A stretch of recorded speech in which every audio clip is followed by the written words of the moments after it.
Bonsoir à tous, bonsoir Estelle. Bonsoir aussi, bonsoir à tous. Bonsoir Sledge, au sommaire de cette édition 4 mars 2012 au 4 mars 2018. Voici 6 ans jour pour jour qui ont lieu les explosions de Pila.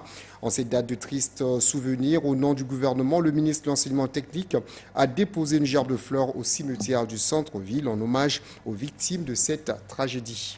Dans ce journal, nous irons à la découverte du peuple autochtone du village Ndolo dans le département de la Bouenza qui fait preuve de beaucoup d'ingéniosité dans sa vie quotidienne. Voici donc les titres.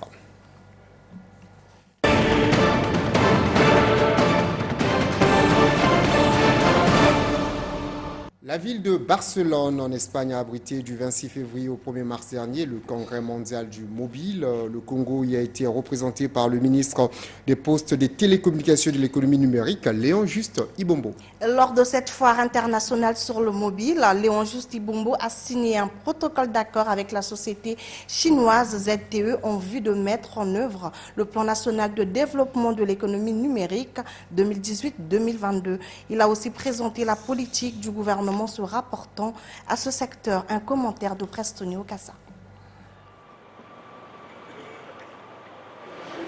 C'est dans le cadre de la recherche des partenaires fiables pour la mise en œuvre de la stratégie nationale et du plan d'action de développement de l'économie numérique 2018-2022 au Congo que Léon Juste Ibombo, ministre des Postes, des Télécommunications et de l'économie numérique, a participé à cette foire internationale de la téléphonie mobile à Barcelone. Cette foire, considérée aujourd'hui comme le plus grand salon mondial du mobile, a permis à Léon Juste Ibombo et sa suite de présenter l'expérience congolaise en la matière avant de vanter des immenses perspectives d'investissement qu'offre ce secteur en République du Congo. L'ambition du chef de l'État, son Excellence M. Denis Sassou Nguesso, c'est d'arrimer le Congo au développement de l'économie numérique.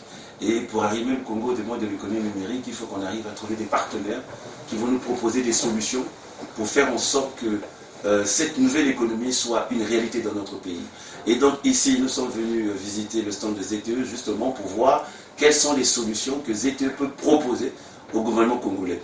Par la même occasion, un protocole d'accord a été signé entre le ministre des Postes, Télécommunications et de l'économie numérique et le vice-président de la société ZTE. Nous avons signé un protocole d'accord pour qu'on essaye d'aller encore plus loin dans la mise en œuvre de la stratégie qui va être la stratégie de l'économie numérique dans notre pays.